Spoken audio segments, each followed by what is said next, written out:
ok? Agora vem uma parte que eu acho que é bem importante a gente falar, que é o artigo 5º. Tá? O artigo 5º, ele fala o seguinte: o licenciamento ambiental pode resultar nos seguintes tipos de licença. Então, vamos lá, gente, vamos dar uma olhadinha aqui. O que tinha antes, né?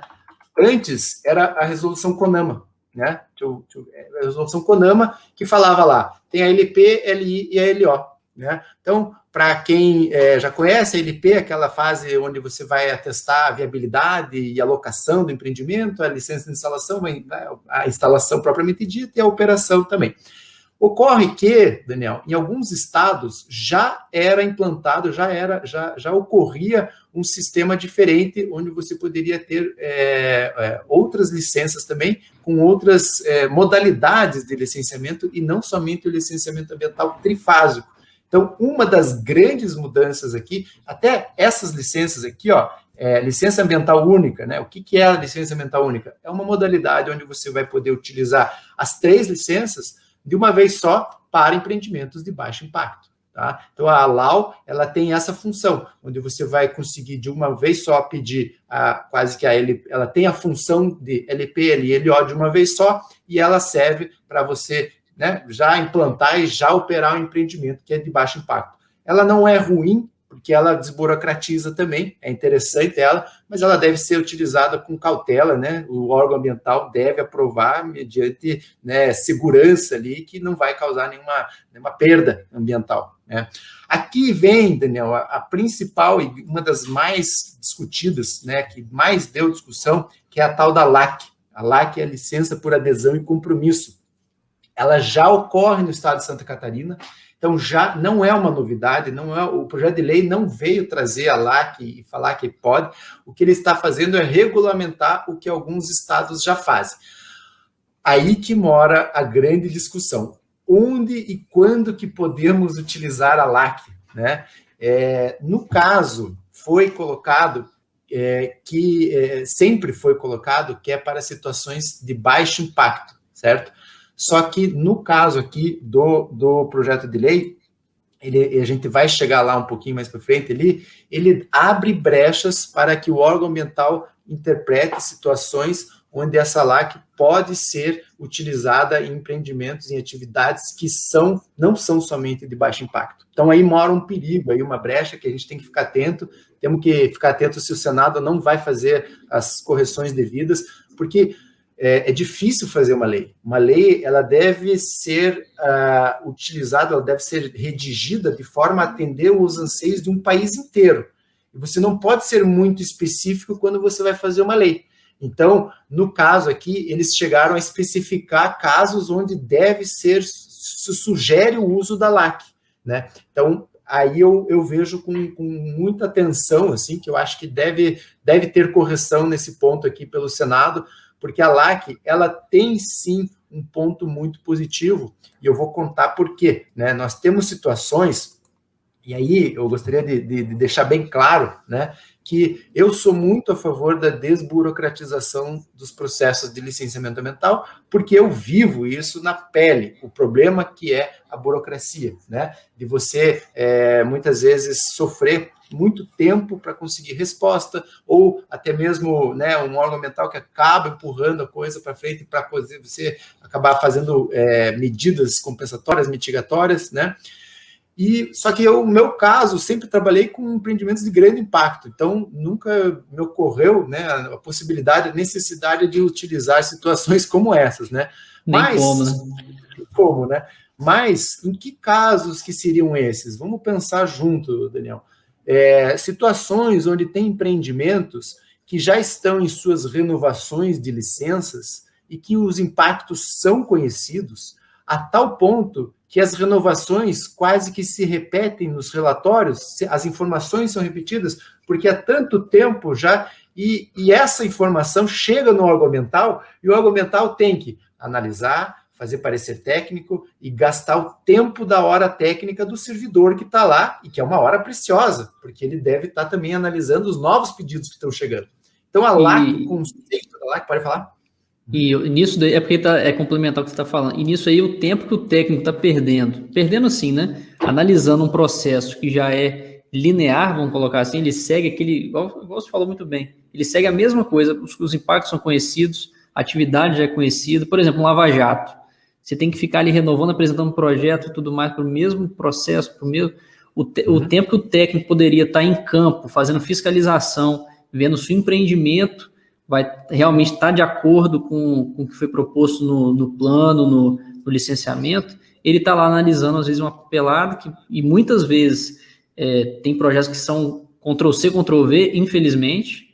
Eu sei que os seus alunos aí não fazem isso. Não, mas tem muito projeto, né, gente, que é Ctrl-C, Ctrl-V, que é muito relatório que o cara, às vezes, acha um na internet ou pega algum que ele mesmo fez uma vista e cópia lá no órgão ambiental, copia ali a mesma informação, e às vezes aí o técnico tem que ficar perdendo tempo emitindo parecer naquilo, quando poderia estar realmente, efetivamente, no campo, fiscalizando as atividades que realmente têm um impacto maior, né?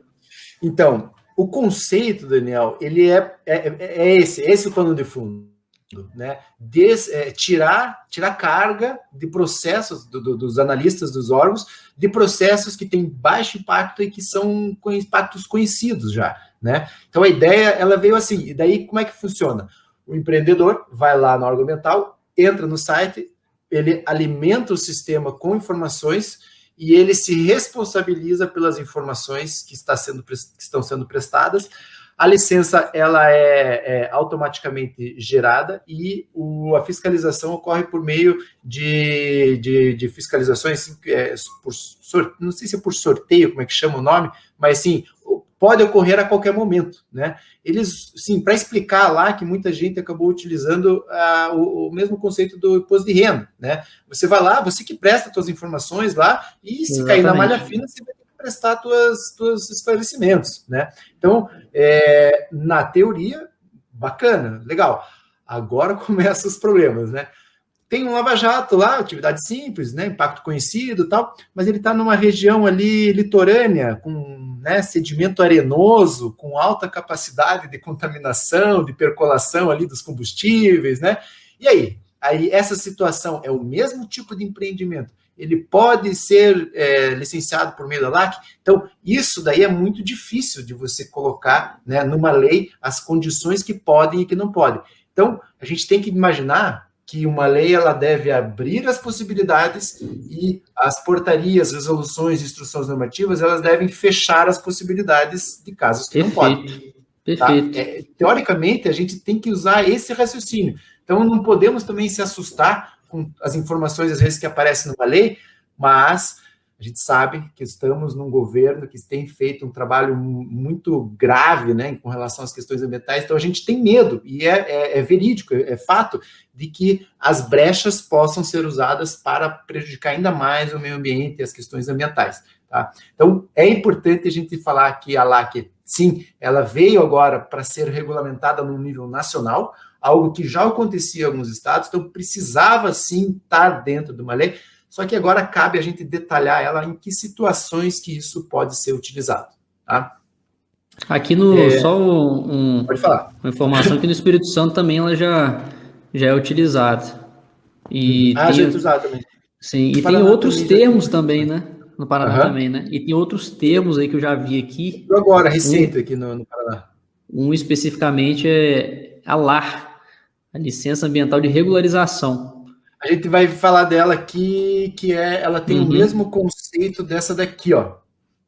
Licença de operação corretiva. Acho que deve ser, né? Então, aqui no Espírito Santo, ela tem uma diferença. Mas aí eu acho que é interessante ter essa lei colocando dessa forma, porque aí acaba com essa confusão. Essa confusão, né? Então, em que situações que a licença de operação corretiva é utilizada?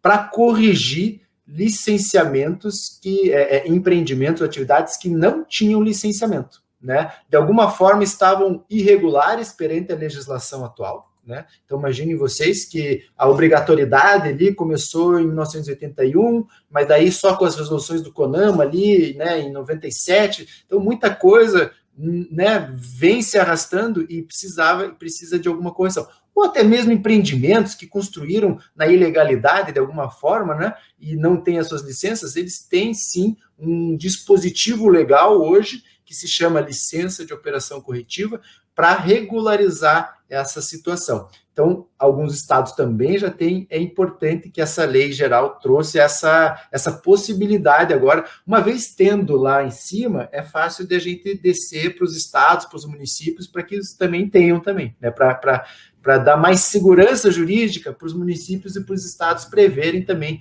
nas suas legislações, né? Então, isso é importante também de falar. Resumindo assim, né, Joaquim, criar um padrão, né? Tentar criar um padrão para não virar um país onde cada estado faz de uma forma diferente. Aí, por exemplo, tem um consultor aí que faz o seu curso, quer trabalhar no Paraná, mas ele também quer prestar serviço em Minas Gerais. Se ele já tem um padrão ali para ele poder trabalhar, ele quando vê uma LOC, ele vai saber que é uma licença de operação corretiva. Então, ele vai saber que em Minas vai ser desse jeito, que no Espírito Santo vai ser desse jeito, que no Paraná vai ser desse jeito. Exatamente. Então, isso facilita também, não só para o empreendimento, mas também para quem trabalha com a consultoria, que empresta o serviço,